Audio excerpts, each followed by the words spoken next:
ପରୀକ୍ଷା ସମୟରେ ଖ୍ରୀଷ୍ଟିଆନ ପରୀକ୍ଷା ସମୟରେ ଖ୍ରୀଷ୍ଟିଆନ କହିବାର ଅର୍ଥ ହେଉଛି ଯେଉଁମାନେ ପ୍ରଭୁ ଯୀଶୁ ଖ୍ରୀଷ୍ଟଙ୍କୁ ଗ୍ରହଣ କରିଅଛନ୍ତି ବା ଯେଉଁମାନେ ଖ୍ରୀଷ୍ଟଙ୍କ ଠାରେ ଅଛନ୍ତି ଆଉ ବିଶ୍ୱାସୀମାନଙ୍କ ଜୀବନରେ ଆସୁଥିବା ପରୀକ୍ଷା ସମସ୍ୟା କ୍ଲେଶ ଦୁଃଖ ଏହିସବୁ ଦେଇ ସେମାନେ ଯେତେବେଳେ ଅତିକ୍ରମ କରୁଥାନ୍ତି ସେହି ସମୟରେ ସେମାନଙ୍କୁ କ'ଣ କରିବା ଉଚିତ, କି ପ୍ରକାର ଭାବେ ସେ ପରୀକ୍ଷା ସମୟରେ ସେମାନେ ଆପଣ ଜୀବନକୁ ଆପଣ ଆତ୍ମିକ ଜୀବନକୁ ଆଗକୁ କଢ଼ାଇ ନେଇଥାନ୍ତି।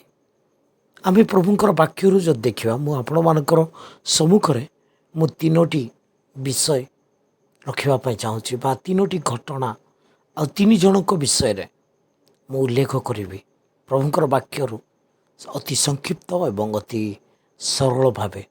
ଯଦି ଆମେ ଚିନ୍ତା କରିବା ଆୟୁବଙ୍କ ଜୀବନରେ, ଆୟୁବ ଜଣେ ପରିପକ୍ୱ ଆଉ ସିଦ୍ଧ, ଆମେ କହିପାରିବା ସେ ସବୁ ଜାଗତିକ ଆତ୍ମିକ କ୍ଷେତ୍ରରେ ପ୍ରଭୁଙ୍କର ଆଶୀର୍ବାଦର ଏକ ବ୍ୟକ୍ତି ବା ପାତ୍ର ଥିଲେ ମହାନ ଭାବେ।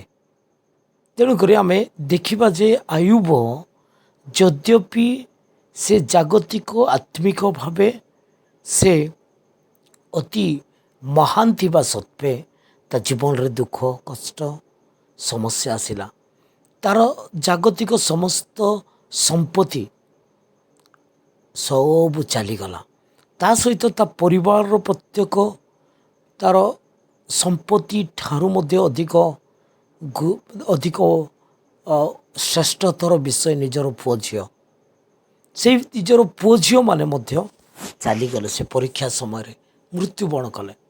ଏଭଳି ଏକ କ୍ଲେଶ ସମୟରେ, ଏଭଳି ଏକ ଦୁଃଖର ସମୟରେ ଆୟୁବ ପ୍ରଭୁଙ୍କର ଜଣେ ମହାନ ଦାସ, ଆୟୁବ ଜଣେ ସିଦ୍ଧ ଏବଂ ସରଳ କୁକ୍ରିୟା ତ୍ୟାଗୀ। ଏଭଳି ସେ ପ୍ରଭୁଙ୍କର ନିକଟରେ ସେ ଯେ ଏତେ ସୁନ୍ଦର, ଏତେ ଭଲ ଭାବେ ଗୋଟେ ଆତ୍ମିକ ଜୀବନରେ ବଳିଷ୍ଠ ହୋଇଥିଲା, ତଥାପି ଏଭଳି ପରିସ୍ଥିତିରେ ସେ କ'ଣ କରିବ? ଏହି ପରୀକ୍ଷା ସମୟରେ ସେ କ'ଣ କରିଥିଲା ତାର ଜୀବନର ଆମେ ଯଦି ଦେଖିବା, ଆୟୁବ 1:20-21 ପଦ ସେଠାରେ ଲେଖାଯାଏ, ସେତେବେଳେ ଆୟୁବ ଉଠି ଆପଣା ବସ୍ତ୍ର ଚିରିଲା ଓ ଆପଣା ମସ୍ତକ କ୍ଷୌର କଲା ଓ ଭୂମିରେ ପଡ଼ି ଉପାସନା କଲା ବା ପ୍ରଣାମ କଲା। ଆଉ ସେ କହିଲା, ମୁଁ ମାତାର ଗର୍ଭରୁ ଉଲଙ୍ଗ ଆସିଅଛି ଓ ମୁଁ ଉଲଙ୍ଗ ହୋଇ ସେଠାକୁ ଫେରିଯିବି। ସଦାପ୍ରଭୁ ଦେଲେ ଓ ସଦାପ୍ରଭୁ ନେଇ ଅଛନ୍ତି।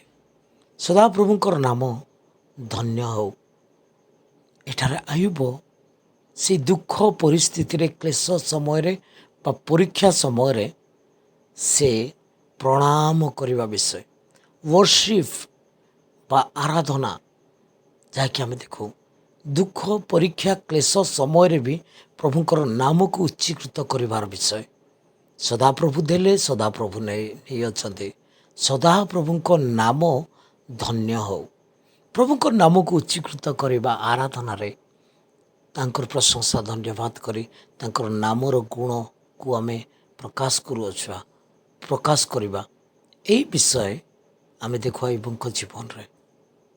ତେଣୁକରି ପ୍ରିୟମାନେ, ଆମମାନେ ମଧ୍ୟ ଆମମାନଙ୍କର ଦୁଃଖ ପରୀକ୍ଷା କ୍ଲେଶ ସମୟରେ ଆମେ ଆୟୁବଙ୍କ ସଦୃଶ, ଆମେ ଯେତେ ଜ୍ଞାନୀ ଧନୀ କି ଯେତେ ପରିପକ୍ୱ ହେଇଥାଉ ନା କାହିଁକି, ଆମମାନେ ପ୍ରଭୁଙ୍କର ସାନ୍ନିଧ୍ୟରେ ପ୍ରଣାମର ସହିତ ତାଙ୍କର ନାମକୁ ଉଚ୍ଚୀକୃତ କରିବା, ତାଙ୍କର ନାମର ପ୍ରଶଂସା କରିବା, ଏହା ହିଁ ପ୍ରଭୁ ଆମମାନଙ୍କୁ ତାଙ୍କର ବାକ୍ୟ ଦ୍ୱାରା ଶିଖାଉଥିବା ବିଷୟ। ତାପରେ ଦ୍ୱିତୀୟ ବିଷୟ ମୁଁ ଆପଣମାନଙ୍କର ସମ୍ମୁଖରେ କହିବି। ଯେତେବେଳେ ଅବ୍ରାହମକୁ ପ୍ରଭୁ କହିଲେ, ତୁମେ ଆପଣ ଏକମାତ୍ର ପୁତ୍ରଙ୍କୁ ନେଇ ମୋ ଉଦ୍ଦେଶ୍ୟରେ ବଳି ଉତ୍ସର୍ଗ କର, ସେଠାରେ ଆମେ ଦେଖୁ ଯେ ଏକମାତ୍ର ପୁତ୍ର ଅବ୍ରାହମ ପ୍ରାପ୍ତ।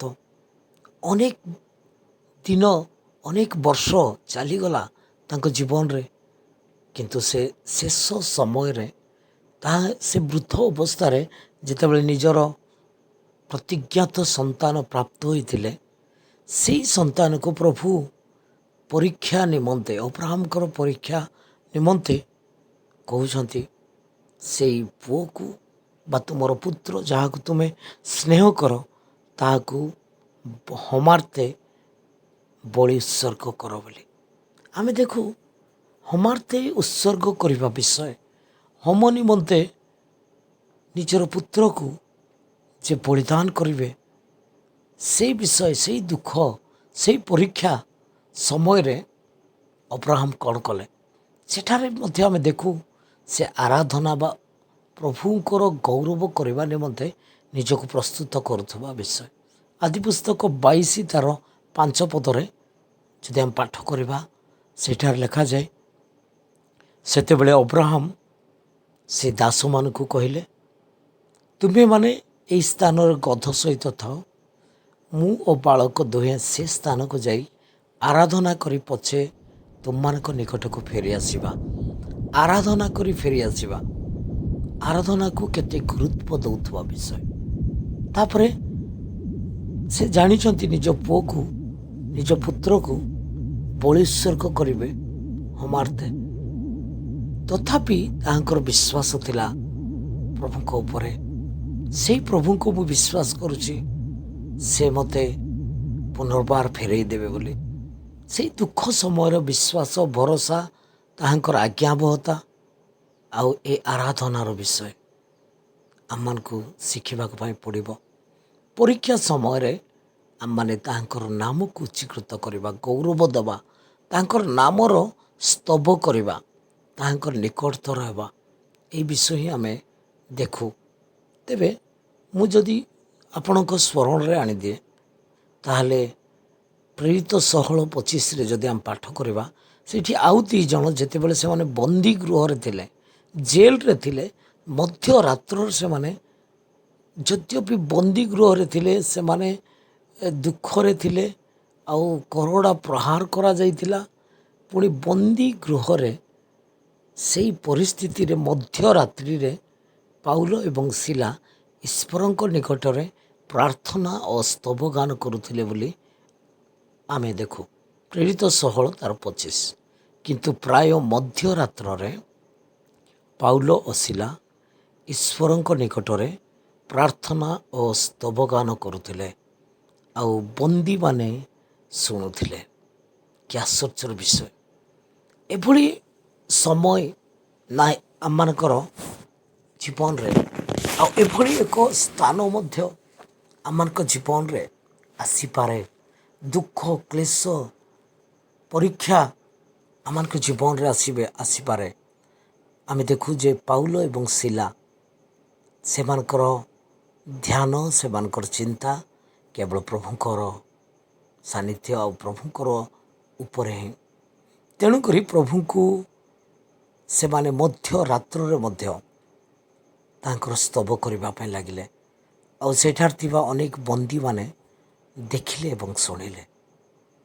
ପ୍ରିୟମାନେ, ଆଜି ଆମମାନଙ୍କ ଜୀବନରେ ଯଦି ଆମେ ନିରୀକ୍ଷଣ କରିବା, ଆମମାନଙ୍କର ଜୀବନକୁ ଯଦି ଆଜି ଆମେ ପ୍ରଶ୍ନ କରିବା, ତାହେଲେ କେଉଁ କେଉଁ ସମୟରେ ଆମେ ଈଶ୍ୱରଙ୍କର ଆରାଧନା, ସ୍ତବଗାନ, ଉପାସନା କରୁଅଛୁ?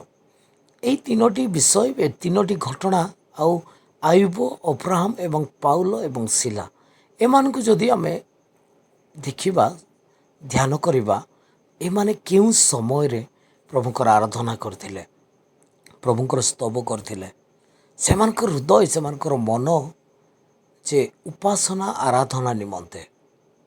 କିନ୍ତୁ ଦୁଃଖର ବିଷୟ, ଆଜି ଅନେକ ଖ୍ରୀଷ୍ଟିଆନ ମାନେ, ସେମାନେ କେବଳ ରବିବାର ଦିନ ଅଳ୍ପ ଘଣ୍ଟା ନିମନ୍ତେ ଯାଇ ନାମକୁ ମାତ୍ର ପ୍ରଭୁଙ୍କର ଆରାଧନା କରିବା ବୋଲି ଯାଇ ନାଚ ଗୀତ ଗାଇ ସେମାନେ ପ୍ରଭୁଙ୍କର ଗୌରବ କରୁଛୁ ବୋଲି କେବଳ ସେହି ସମୟରେ ହିଁ ସମୟକୁ ଅତିବାହିତ କରିଥାନ୍ତି, ଆହୁରି କହିଥାନ୍ତି ଯେ ଆମେ ଆରାଧନା କରୁଛୁ। କିନ୍ତୁ ପ୍ରିୟମାନେ, ଆମମାନଙ୍କ ଜୀବନରେ ଆରାଧନା କରିବାର ସମୟ, ଆରାଧନା କରିବାର ସେଇ ପରିସ୍ଥିତି ହୁଏତ ଦୁଃଖ, କଷ୍ଟ, ସମସ୍ୟା ସମୟରେ ବି ଅନେକ ଜଣ ଏହି ପ୍ରକାର ସମସ୍ୟା ଦେଇ ଗଲାବେଳେ ଚର୍ଚ୍ଚ ବି ଯାଆନ୍ତି ନାହିଁ।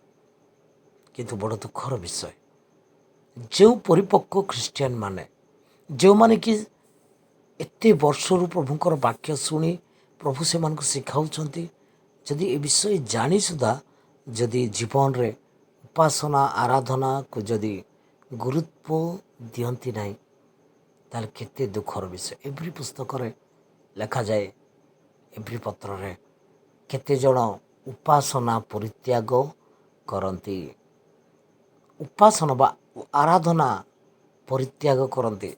ସେମାନେ ଯଦି ବ୍ୟସ୍ତ ହୋଇଯାଆନ୍ତି, ସେମାନେ ଯଦି ଦୁଃଖ ସମସ୍ୟା କ୍ଲେଶରେ ଯଦି ପଡ଼ନ୍ତି, ଆଉ ସେମାନେ ଆରାଧନା ଉପାସନାକୁ ଏତେ ଗୁରୁତ୍ୱ ଦେଇନଥାନ୍ତି, କେବଳ ପ୍ରାର୍ଥନା କରି ବୁଲିଥାନ୍ତି, ମୋ ପାଇଁ ପ୍ରାର୍ଥନା କର, ମୁଁ ସୁସ୍ଥତା ଲାଭ କରେ। କିନ୍ତୁ ପ୍ରଭୁ ଆମମାନଙ୍କୁ ଶିଖାଉଛନ୍ତି ସବୁ ଅବସ୍ଥା ସବୁ ପରିସ୍ଥିତିରେ ପ୍ରଭୁଙ୍କର ନାମକୁ ଉଚ୍ଚୀକୃତ କରିବାର ଅଛି, ପ୍ରଭୁଙ୍କର ନାମକୁ ଗୌରବ ଦେବାର ଅଛି, ଆଉ ଆରାଧନାରେ ନିଜକୁ ସାମିଲ କରାଇବାର ଅଛି।